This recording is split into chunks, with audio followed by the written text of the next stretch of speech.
tay luôn. Nó lông rồi.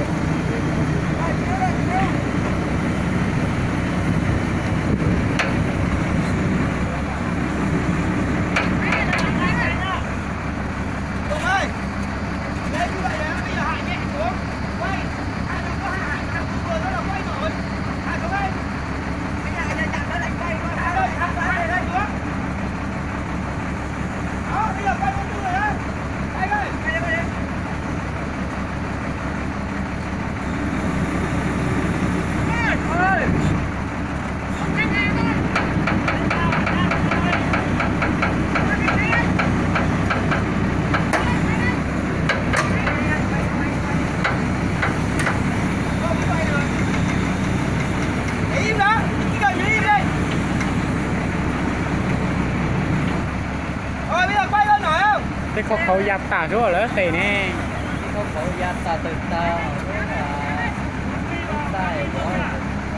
em mà phi được.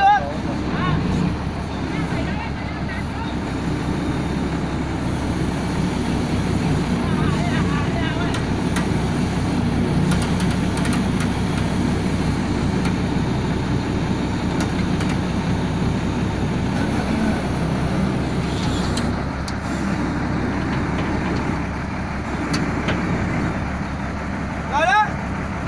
Trên cao lên rút gần về.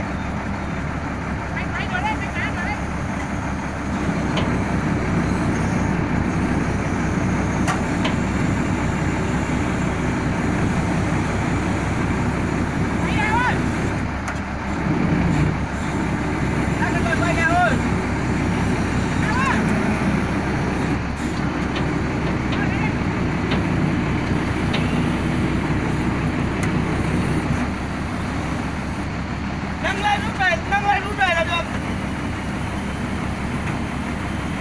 Rút về đi. Không bao giờ quay nổi. Không bao giờ quay nổi. Để đó, từ từ nha, từ đi đó.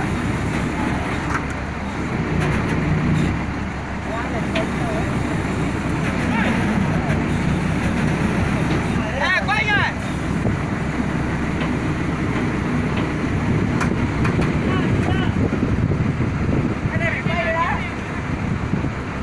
Rồi lên đi.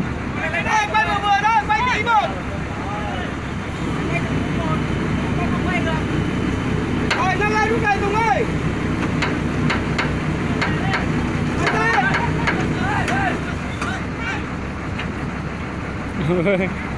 Cái ăn tay.